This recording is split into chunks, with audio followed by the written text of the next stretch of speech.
Today, I have on my handy dandy travel vest, and I want to share some of my little travel hacks or travel things that I've learned over the years when I have had the privilege to fill up three passports. Three, yeah, that's a lot. It was a lot of time flown. But I learned a lot. A lot of it was by mistake, trial and error, and I learned from just listening and watching those around me. So the number one thing I wanted to bring up is this is also more than just about travel. It's about life, bettering your life. If you have credit issues, a way to better your credit.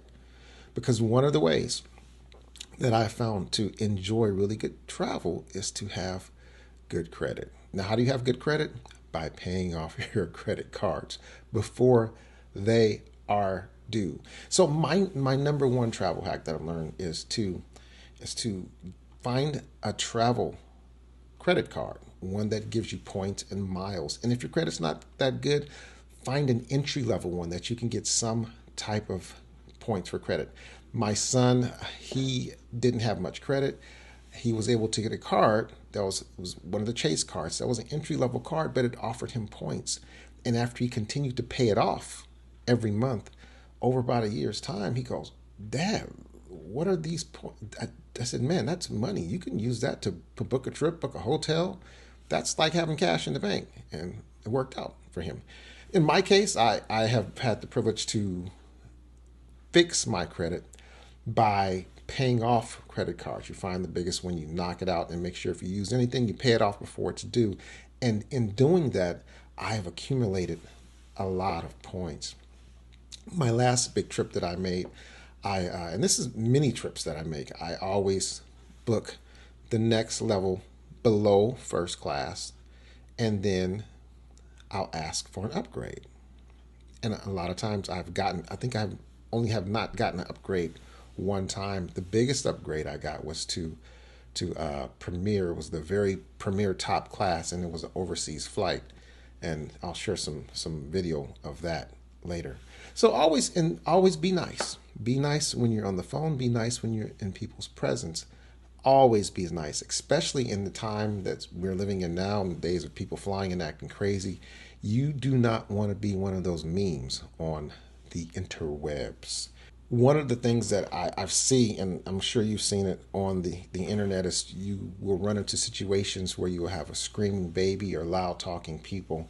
And this is like my last little quick tip is find yourself some nice noise canceling headphones. These are Bose, and they don't have to be Bose. You can get other ones that are noise canceling. And if you can't find noise canceling headphones, find yourself some noise isolating headphones. These have a little silicone earpiece that fits down in your ear canal, and it will actually block out sounds. So these are noise isolating. The other ones are noise canceling.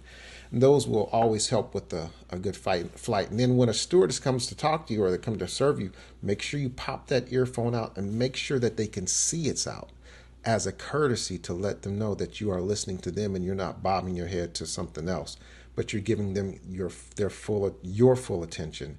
And always say please and thank you. Those are just a couple little tricks and tips for getting upgrades. Always ask for that upgrade. Make sure you put in for it. And a lot of times you'll get them. And as you accumulate your miles, you'll get status, and that helps even more. But always ask. And lastly, one thing I will say that it always feels nice when I go to book a flight or book a hotel room and they will thank me for being one of their awards members or thank me for having status. And I'm like, oh yeah, gee, thanks. It feels really good to know that you've paid, you've done your hard work, and they will appreciate you for that. Whether they mean it or not, the fact that they say it, it means a lot. We'll see you in the friendly skies or the friendly travels. Here we go. Wadi World.